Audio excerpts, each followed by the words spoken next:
আসসালামু আলাইকুম, আপনাদের সবাইকে স্বাগত জানাচ্ছি। আপনাদের সামনে বিভিন্ন সময় বিভিন্ন বিষয় নিয়ে হাজির হই। আজকে একটি ভিন্নধর্মী বিষয় নিয়ে হাজির হয়েছি, একটি মানবিক আবেদন। আমার সাথে যে ছেলেটি রয়েছে, মাত্র 22 বছরের কিশোর মেহেদী হাসান। মেহেদীর বাড়ি আমাদের কুয়াকাটা পৌরসভায়। মেহেদী আসলে জন্ম থেকে একটি কঠিন রোগে আক্রান্ত এবং তার বয়স বাড়ার সাথে সাথে এই রোগের পরিধিও বেড়েছে।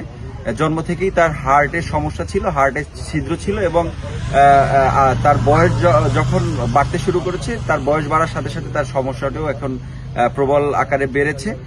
মেহেদীর বাবা একজন ভ্যান চালক। মেহেদীর বাবার পক্ষে কোনোভাবেই সম্ভব না তার ছেলেকে এত উন্নত চিকিৎসা, এত ব্যয়বহুল চিকিৎসা প্রদান করা। মেহেদী সর্বশেষ গত ডিসেম্বর মাসে ঢাকার ন্যাশনাল হার্ট ফাউন্ডেশনে ডাক্তার দেখিয়েছেন এবং সেখান থেকে তাকে ডাক্তাররা বলেছেন যে তার হার্টের অপারেশন প্রয়োজন এবং সেই অপারেশনটি অত্যন্ত ব্যয়বহুল এবং জটিল।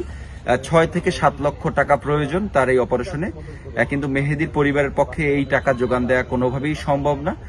আমি খবর পটুয়াখালীর মাধ্যমে আপনারা যারা সমাজে বিত্তবান রয়েছেন, আপনাদের কাছে আকুল আবেদন থাকবে, মেহেদীর পাশে যদি আপনারা দাঁড়ান, মেহেদীর চিকিৎসাটা খুব দ্রুত হয়ে যাবে এবং মেহেদী খুব সুস্থ হয়ে তার বন্ধুদের মাঝে ফিরে যেতে পারবে এবং তার কর্মময় যে জীবন, সেই জীবনটি শুরু করতে পারবে এবং তার পরিবারের মাঝে সে ভালোভাবে সুস্থভাবে বেঁচে থাকতে পারবে। মেহেদীকে যদি শরীরে আপনারা আসলে হাত দিতেন তাহলে বুঝতে পারতেন। আমরা যেভাবে স্বাভাবিকভাবে চলাচল করি, চলাফেরা করি, মেহেদী আসলে সম্পূর্ণই আলাদা। ওর এইখানে আসলে হাত দিলেই বোঝা যাচ্ছে যে ওর যে হার্টটা খুব অস্বাভাবিকভাবে সেটা কম্পন করছে এবং খুব দ্রুত, যেটি আসলে সুস্থ মানুষের সেরকম হয় না। তো আপনাদের কাছে আমার আকুল আবেদন থাকবে খবর পটুয়াখালীর মাধ্যমে, আপনারা যারা বিত্তবান রয়েছেন, মহান আল্লাহ তাআলা আপনাদেরকে, যাদেরকে অনেক অর্থ সম্পদ দিয়েছেন, আপনারা যদি মেহেদীর পাশে দাঁড়ান, মেহেদী খুব দ্রুত সুস্থ হয়ে আমাদের মাঝে ফিরে আসতে পারবে।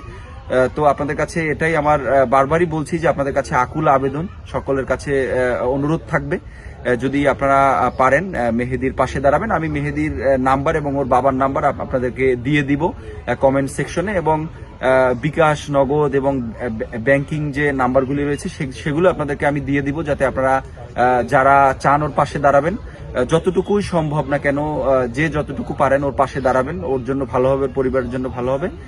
সকলে ভালো থাকবেন, সুস্থ থাকবেন এবং মেহেদীর জন্য দোয়া করবেন সবাই। ধন্যবাদ।